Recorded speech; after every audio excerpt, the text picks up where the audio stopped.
네, 여러분. 저는 어렸을 때 소망이 있었습니다. 나의 방, 나의 공간을 갖는 것이었어요.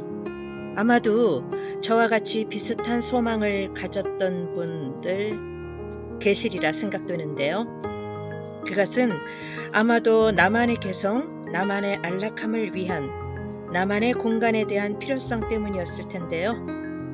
성인이 되고 가정을 갖게 되면서부터는 나만이 아닌 가족의 행복을 위한 공간으로서의 디자인을 어떻게 하는 것이 좋을까 하는 고민을 나도 모르게 하게 되더라고요. 그런데요, 풍수의 개념을 이해하고 실행하는 것이 가족의 건강과 재물운도 바꿀 수 있다고 설명해주는 책이 있어서 여러분과 공유해보면 어떨까? 그래서 준비했습니다. 안녕하세요. 박선옥의 듣는 서재입니다. 이번 낭독은 박성준님의 운명을 바꾸는 인테리어입니다. 구독하시면 마음에 힘이 생깁니다. 자, 그럼 지금부터 함께 하겠습니다. 풍수와 풍수 인테리어. 풍수는 자연과 조화롭게 인간의 삶을 풍요롭게 하고자 하는 것을 목적으로 하는 학문이다. 자연과 인간의 조화에 관심을 가지고 좋은 기운을 취하고 나쁜 기운은 피하자는 것이다. 또 현대 풍수에서는 주변의 물리적 환경이 곧 과거의 산과 강이라는 자연이 되므로 그 주변 건물 등에 의해서 이미 만들어진 조건과의 조화를 꾀하는 것이 중요하다. 풍수는 더 이상 미신이라 논할 수 없다. 경험적 학습에 의해 공간의 논리체계를 만드는 구조의 근간이기도 하다. 더군다나 음양의 근본이 되는 태극과 음과 양이 서로 변화, 발전하는 모습을 효의 조합을 통해 구체화한 건골리감이라는 사괴가 한 나라의 국기인 태극기에 또렷하게 새겨져 있는 나라. 대한민국에서 살고 있으면서 음양과 오행의 조화와 균형을 다루는 학문인 풍수에 대해 비과학적이라고 말하는 것은 마땅치 않다. 이미 국가 철학이기도 한 것이다. 좋은 환경이라는 것은 시대가 바뀌면 달라진다. 현재는 헤아릴 수 없는 다양한 직업이 존재하고 시시각각으로 빠르게 변하는 시대에 맞추어 살아야 하기 때문에 그 어느 때보다도 최적화된 공간이 필요한 시대가 되었다. 풍수는 광범위하게 활용되고 있으며 한국, 중국, 홍콩, 일본, 싱가포르뿐만이 아니라 합리적인 기준을 가장 중요시하는 미국과 유럽에 이르기까지 다양한 건물과 내부 인테리어에 적용되고 있다. 실제 홍콩의 47층 건물인 홍콩 상하이 은행은 풍수사가 적극적으로 관여했고 빌 클린턴 전 미국 대통령도 풍수를 고려해서 백악관 집무실을 개조했으며 데이비드 베컴과 빅토리아 베컴은 딸 하퍼의 방을 풍수 지리학자에게 보이며 심혈을 기울여 방을 만들기도 했다. 이뿐만 아니라 우리나라에서도 대기업 총수의 집과 사옥은 처음부터 풍수를 고려하여 입지를 선정하고 그 대지에 맞는 건물을 풍수를 고려하여 디자인하는 것이 일반적이기도 하며 또 가정이나 기업에 문제가 있을 때 풍수를 고려하여 보완하는 방법을 찾느라 분주하기도 하다. 사람은 사람과 사람 사이에서도 길을 주고받듯이 사람은 공간과도 길을 주고받는다. 옷차림새를 보면 그 옷을 입은 사람의 성향이나 취향을 알 수 있듯이 그 사람이 살고 있거나 일하고 있는 공간을 봐도 그 사람을 읽어낼 수 있다. 또 그렇게 만들어진 공간은 다시 그 사람에게 좋건 나쁘건 영향을 미치면서 순환 구조를 만들어 나간다. 이런 사람과 공간 사이의 순환 구조에 대하여 관심을 가지고 땅과 주변과의 조화, 그곳에 들어설 건물과 내부 공간의 형태를 디자인하면서 생기를 불어넣는 것이 풍수 인테리어이다. 대부분의 사람들은 좋은 터를 잡아 집을 짓고 살기에는 경제적으로도 부담이 되고 시간적으로도 여유를 내기 어려우며 설령 이 두 가지를 모두 가졌다고 하더라도 실제로 마땅한 좋은 터도 찾기 힘들다. 과거와 달리 집단 거주시설인 아파트와 오피스텔에 살고 있는 경우가 대부분이며 그렇기 때문에 조상의 몇자리를 좋게 써서 후손의 발복을 기대하는 음택풍수보다는 현재 살고 있는 집, 일하는 공간의 조화와 균형에 관심을 갖는 양택풍수에 대한 관심이 높아지게 되었다. 특히 이러한 양택풍수 중에서 주어진 아파트나 오피스텔의 공간 안에서 내부 공간의 형태를 디자인하고 그 안에 생기를 불어넣는 작업인 풍수 인테리어에 대한 관심이 높아졌다. 예로부터 우리나라 사람들은 자기 집의 소유에 대한 애착이 남다른 데다 현대사회는 가장 많은 시간을 보내는 집이나 일터에서 좋은 기운을 만들고 그것을 통해 행복해지고 싶다는 생각이 그 어느 때보다도 강하다.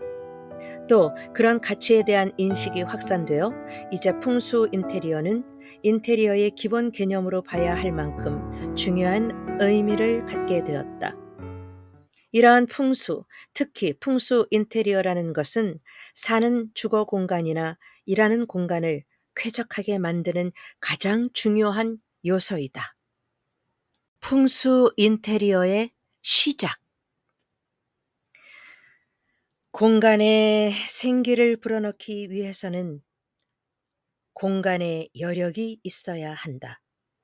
일단 비워진 공간을 만든 후에야 디자인을 할 수 있고 생기를 넣는 작업도 할 수 있는 것이다.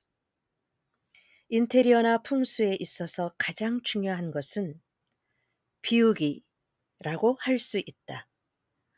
따라서 인테리어나 풍수의 기본은 쓰지 않는 물건을 버리고 남아있는 물건들의 정리정돈을 잘하면서 그 청결 상태를 유지하며 채광, 통풍, 환기가 잘 되게 하는 것이라고 할 수 있다. 인테리어와 풍수의 시작은 어려운 것이 아니라 우선 집이나 방에 있는 모든 물건을 꺼내서 불필요한 물건이나 잘 쓰지 않는 물건을 구분하여 버리는 것에서 시작하면 된다.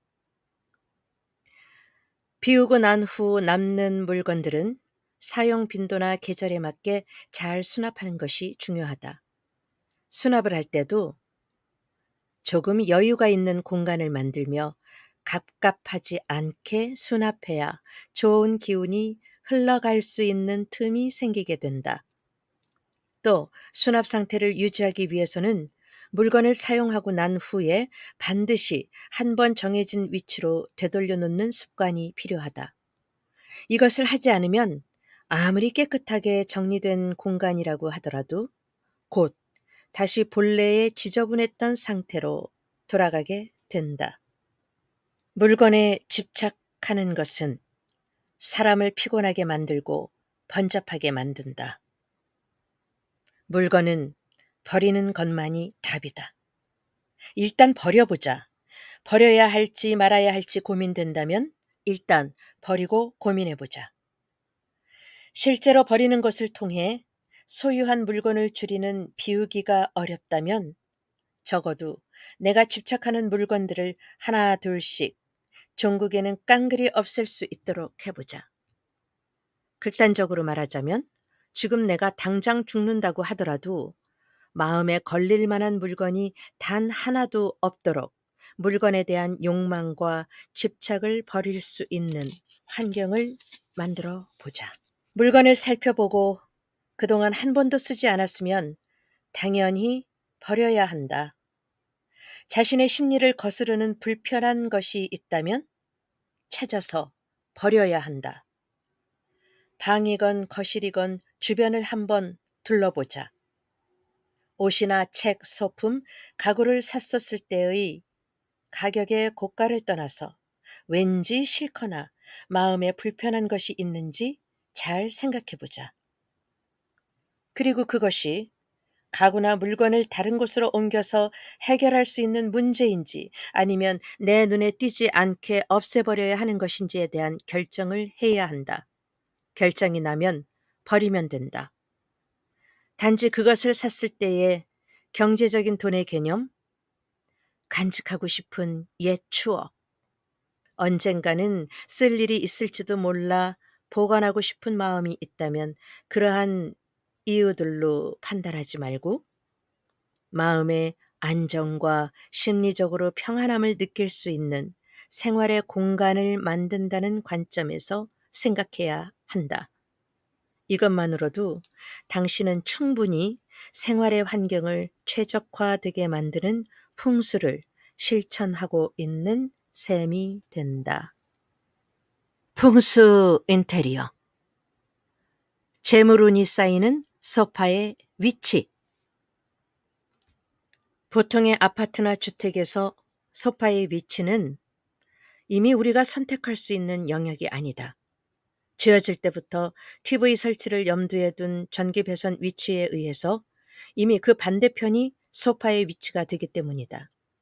하지만 가급적이면 소파의 위치는 앉아서 현관에서 들어오는 사람을 맞이할 수 있는 위치, 즉 현관이 보이도록 배치하는 것이 좋다.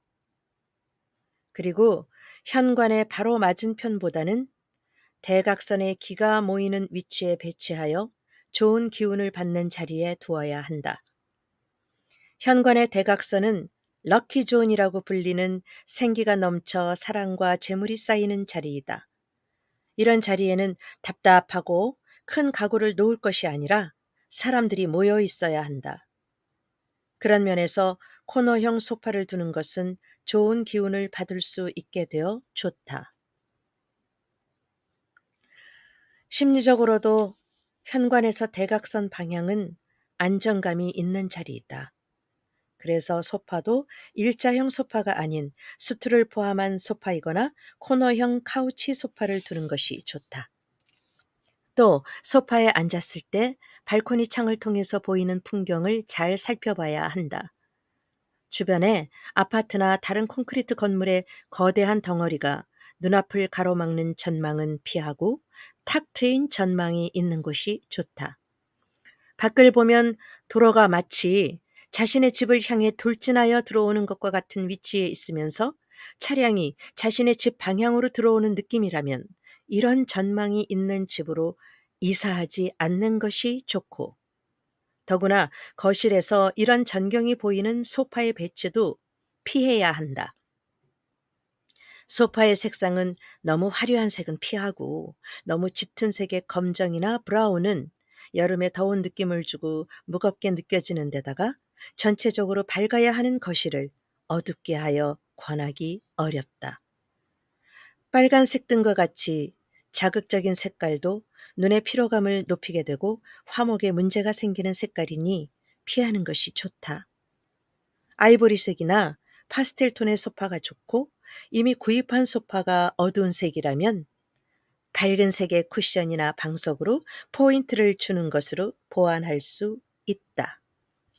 그리고 소파의 재질 중에서 일반적으로 가죽이나 천 또는 나무로 된 것이 아닌 철제로 된 소파를 놓는 집을 간혹 볼 수 있는데 차가운 재질로 가족의 화목을 방해하여 자연스럽게 모여 편안함을 느껴야만 하는 거실에는 적절하지 못하다고 할 수 있다. 소파의 크기도 모든 가구나 소품과 마찬가지로 집 전체의 크기와 그 가구가 들어갈 방이나 거실의 사이즈를 고려하여 선택해야 한다. 소파의 경우 거실 한쪽 벽의 가로 길이 전체를 꽉 채울 정도의 크기는 공간을 답답하게 만들고 빈틈이 생기지 않아 생기가 지나가는 통로를 막아 좋지 않다. 소파를 놓으려는 벽면보다 조금 짧은 길이의 소파를 두는 것이 좋다. 또 요즘은 소파의 반대편에 TV를 놓는 획일적인 거실의 형태의 실증이 나서 서재형 거실을 꾸미거나 다용도 목적의 큰 테이블을 두는 경우도 많다. 큰 테이블에 둘러앉아 차를 마시거나 책을 보면서 가족끼리 대화를 할 수도 있다는 면에서 좋은 인테리어 제안이라고 생각한다. 소품으로 운 살리기. 관엽식물이 풍수적으로 좋다고 하여 큰 나무를 집안 곳곳에 두거나 정원을 꾸민 듯 과도하게 많은 나무를 두는 경우도 있는데 이것도 좋지 않다. 관엽식물은 공간에 생기를 주는 포인트와 같다. 그런 생기가 만들어지는 포인트는 천편일률적인 나열이나 여러 군데 산만하게 두는 배치로는 생기지 않는다. 따라서 관엽식물의 지나친 욕심은 금물이다. 또 남편이나 집주인의 키보다 큰 나무는 주객이 전도되고 나무가 길을 빼앗아가 좋지 않으므로 낮은 키의 나무로 바꿔주거나 가지를 쳐내어 높이를 낮추어야 좋다. 요즘 지어지는 아파트의 현관을 보면 하나같이 신발장 문짝에 큰 거울이 달려 있고 그것도 문짝마다 모두 달려 있는 경우가 많다. 하지만 현관에 큰 거울이 있다는 것은 현관을 통해서 들어오는 좋은 기운을 산란하게 하여 좋지 않다. 좋은 기운이 들어오는 자리인 현관에서 정면으로 비추는 거울은 들어오는 좋은 기운을 집에 들어오지 못하게 하고 밖으로 내보내는 모양새라 좋지 않은 것처럼 현관에 들어와서 왼쪽이나 오른쪽에 있는 큰 전면 거울도 길을 산만하게 하여 권하기 어렵다. 그리고 보통은 들어가는 현관 좌우에 나란히 거울이 같이 있으니 그 산만함은 마치 놀이동산의 거울의 집 같은 정도이다. 큰 거울은 욕실이나 드레스룸을 제외하고는 놓지 않는 것이 좋고 현재 살고 있는 아파트 현관의 신발장 문짝에 전면 거울이 설치되어 있다면 가까운 마트에 가서 시트지를 구입하여 왼쪽이나 오른쪽의 한 면은 모두 가리고 다른 한쪽 면은 얼굴과 상체 일부만 보일 수 있도록 나머지 위아래는 시트지를 붙여주면 크게 돈을 들이지 않고도 바꿀 수 있다. 또는 그것도 어렵다면 임시 방편으로 거울 앞을 가릴 수 있는 관엽식물을 둔다. 현관에서 안으로 들어올 때 왼쪽에 있는 작은 거울은 금전운을 올려주고 오른쪽의 작은 거울은 출세운을 올려준다. 하지만 그렇다고 금전운과 출세운 모두를 갖겠다는 욕심이나 자신의 옷매무새 앞뒤를 모두 한 번에 보겠다는 생각으로 양쪽에 거울을 둔다면 기가 분산되어 좋지 않다. 풍수에서 좌청룡, 우베코는 집안에서 현관을 봤을 때의 위치로도 볼 수 있다. 따라서 집안에서 현관문을 봤을 때 왼쪽이 좌청룡, 오른쪽이 우베코가 된다. 청룡은 명예를 뜻하니 출세운이고 백호는 재물을 뜻하니 금전운이다. 이러니 밖에서 안으로 들어올 때와 반대 방향이 되는 것이다. 특히 침실에 침대를 비추는 거울은 바람길을 통하게 할 수 있으므로 떼어내거나 옮기고 화장대의 거울이 침대를 비추는 경우도 위치를 바꿔주는 것이 좋다. 또 거실의 큰 거울은 시선을 분산시키며 가족의 화목을 방해하는 요소가 된다.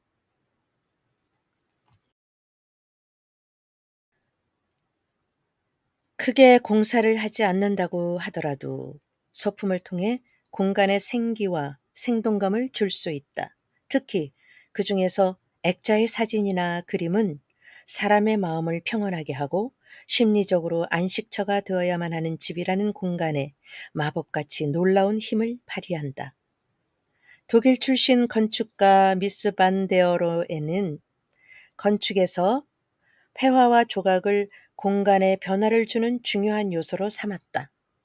또 풍수적으로도 풍경화나 가족 사진을 걸어두는 것으로 공간에 생동감을 주어 좋은 기운을 유지하게 만들며 다양한 컬러가 들어간 사진을 통해서 일과 중에 비워진 집으로 인해 다소 음습해질 수 있는 공간에 양기를 준다.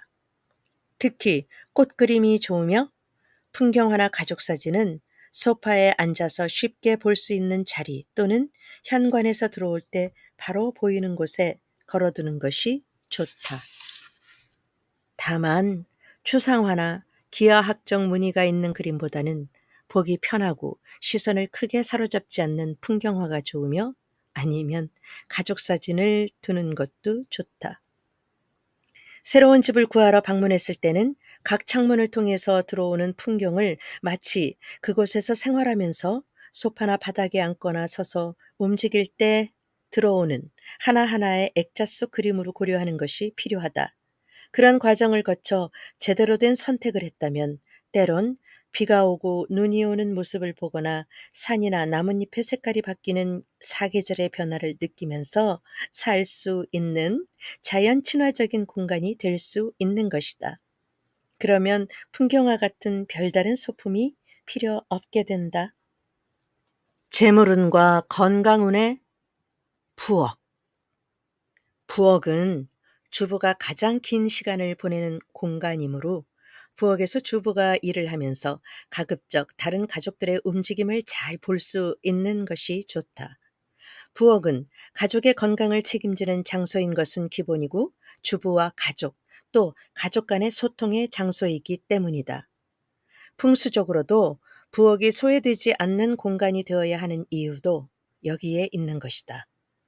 부엌의 위치는 자연광의 열로 인한 식료품의 변질 등을 방지하기 위하여 남쪽이나 서쪽은 피하고, 화장실과는 위생적으로 가까이에 있지 않은 것이 좋다. 현관을 열자마자 부엌이 보이는 것은 외부의 탁한 기운이 음식을 조리하는 공간에 바로 들어올 수 있어서 좋지 않다. 과거 부엌은 주부만의 단독 공간이며 폐쇄의 공간이었다. 하지만 지금은 점차 개방형 공간으로 탈바꿈하고 있다. 풍수라는 것은 시대에 따라 그 시대를 반영하면서 변해야만 한다. 부엌은 음식과 밀접한 관계가 되는 공간으로 가족의 건강을 책임지는 동시에 풍수적으로는 재물운과 관계가 깊다. 부엌은 물과 불이 공존하여 음양의 조화가 깨지기 쉽다. 냉장고, 싱크대 등은 물의 기운이고, 가스레인지, 오븐, 전자레인지 등은 불의 기운으로 서로 상충한다. 물은 불을 끄니 극하는 기운이 되는 것이다. 이런 상층의 공간을 상생하는 공간으로 만들어주기 위해서는 공간적 여력이 있다면 가급적 물의 기운과 불의 기운인 냉장고와 가스레인지를 멀리 두는 것이 좋고, 그것이 어렵다면 그 사이에 작은 관엽식물을 두어 물이 나무를 생하고 나무가 불을 생하는 상생의 공간으로 만들어주는 것이 좋다. 물이 불을 끄는 상극되는 기운 사이에 두는 관엽식물인 나무는 상생의 구조를 만들어준다. 불은 타기 위해 나무가 필요하고, 나무는 자라기 위해 물이 필요한 상생의 구조가 되는 것이다. 요즘에는 가스레인지를 제외하고는 나무로 짠 수납장에 오븐이나 전자레인지를 넣어두는 경우가 많은데, 이렇게 보완이 되어 있다면 굳이 관엽식물 없이도 보완이 된다. 또 부엌은 그릇이나 수저, 식칼, 가위 등 각종 도구들이 많고 뾰족하여 위험한 것도 많아서 눈에 띄게 밖에 두기보다는 수납하여 두는 것이 좋다. 그릇도 설거지 후에 건조한 다음에는 바로 보이지 않도록 수납하여 정리해 두도록 하자. 식탁은 각이진 사각형보다는 가족의 화목을 도모할 수 있는 원형 식탁을 두는 것이 좋다. 또 좁은 부엌에서는 접이식 식탁을 이용하는 것도 공간 활용도를 높일 수 있는 방법이 된다. 또 유리나 대리석으로 된 식탁은 찬 성질의 음기가 강해 따뜻한 느낌이 결여되기 쉽다. 유리나 대리석 소재의 식탁이나 테이블을 쓸 때는 매트를 깔아서 차가운 음의 기운을 낮추어주면 좋다. 화장실. 화장실과 욕실은 건강과 애정운 및 남편의 기를 살릴 수 있는 공간이다. 보통 차고 음습하여 기가 정체되기 가장 쉬운 곳이므로 가급적 환기를 잘 시켜 습하지 않은 상태를 유지하는 것이 좋으며 집의 현관과 마찬가지로 밝게 하여 양기를 유지할 수 있도록 하여야 한다. 따라서 환기와 제습에 신경을 써야 하고 작은 화분이나 꽃 그림을 두는 것도 좋다. 그러니 반신욕을 위해 잠시 쓰는 경우와 단수가 될 때를 대비해 물을 담가두는 경우를 제외하고는 욕조에 물을 담아두어 사용하는 일은 없도록 하여야 한다. 화장실이 예전과 달리 위생적으로도 과거에 비해 안전한 공간이 된 것은 맞지만 아무래도 물이 중심이 되는 공간이다 보니 항상 습하고 더러워지기 쉽다. 이런 화장실을 현관에 가까이 두는 것은 외부에 좋은 기운이 들어올 때 화장실이라는 더러운 필터를 지나 거실로 들어오는 것과 같다.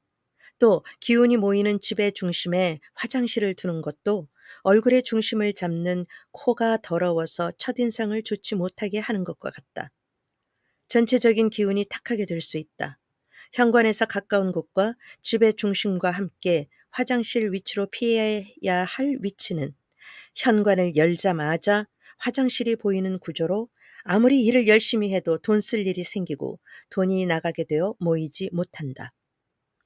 요즘은 바닥 난방을 통해서 음습한 기운이 느껴지지 않도록 하고 마치 침실이나 거실의 느낌이 날 정도로 깨끗하고 따뜻한 공간이 되도록 하고 있는데 이렇게 습하지 않고 청결하게 관리되는 화장실은 위생상으로도 좋을 뿐 아니라 남편의 기를 살리는 인테리어가 된다. 또 여유가 있는 화장실 공간이라면 탈의, 세면 부분과 변기, 그리고 욕조, 샤워 부분을 구획하여 위생적이고 편안한 공간을 구성할 수도 있다. 원룸의 풍수적 해결 방법. 원룸에서 고려해야 할 풍수 인테리어는 따로 있다. 우선 별도의 방이 없어 침실을 따로 분리할 수는 없으니 원룸을 일단 침실로 보고 현관의 대각선 방향의 벽과 최소 30cm 정도의 거리를 두고 침대를 둔다. 그리고 침대의 머리맡은 동쪽이나 남쪽, 안 되면 북쪽을 향하게 두지만 서쪽은 반드시 피하면서 현관이나 화장실, 드레스룸이 있는 방향으로 머리맡을 두지 않도록 주의한다. 이로써 일단 집의 기능 중 잠을 자는 곳으로서의 역할은 끝났다. 현관의 바로 맞은편에 큰 창문이 있는 것은 현관 앞에 거울을 두어 좋은 기운이 들어오지도 못한 채 나가게 하는 것과 같다. 좋은 기운이 머물지 못하고 바로 큰 창을 통해 나가는 구조가 되어 공간이 허해지는 것이다. 현관과 마주하는 쪽의 창문에 블라인드나 커튼을 설치하고 닫아두는 것이 좋고 그 앞에 관엽식물을 두어 기의 흐름을 바꾸는 것도 방법이 된다. 하지만 가장 좋은 방법은 공간을 분할하는 것이다. 공간을 분할하는 방법에는 두 가지 정도를 말할 수 있다. 그 첫 번째는 수납장 또는 책장을 이용하여 현관을 열자마자 앞쪽으로 보이는 곳에 두는 것이다. 그러면 가벽을 설치한 것은 아니지만 단지 가구를 놓음으로 해서 공간을 분할시킬 수 있다. 마치 발을 설치한 것처럼 현관으로부터의 기운이 방 안쪽으로 굽이굽이 이동하게 된다. 강물도 급하게 흐르는 것은 좋지 않고 굽이굽이 천천히 완만하게 흘러가야 하는 것처럼 공간의 기운이라는 것도 완만하게 굽이쳐 들어와야 한다. 네, 여러분. 우리가 말하는 운은 항상 움직이는 것이라 합니다.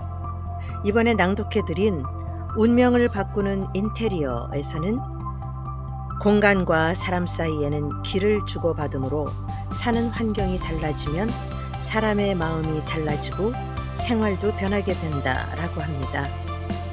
아인슈타인은 어제와 똑같이 살면서 다른 미래를 기대하는 것은 정신병 초기 증세일 뿐이다 라고도 이야기했는데요. 새로운 인생과 삶을 위해 자신이 사는 곳과 공간의 변화를 주려는 실천들 한번 도전해 보시기 바랍니다.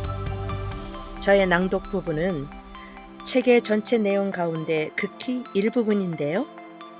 소개해드린 책은 내가 바꿀 수 있는 나에게 맞는 풍수에 관한 다양하고 디테일한 내용들이 많이 수록되어 있으니까요. 좀 더 구체적으로 참고하고 싶으신 분들은 소장하셔서 삶을 바꾸어 나가는데 그때그때마다 필요한 정보들을 얻어 나가시길 바라겠습니다. 박선옥의 듣는 서재는 여러분의 서재입니다. 구독과 좋아요는 여러분의 마음입니다. 그럼 또 만나요.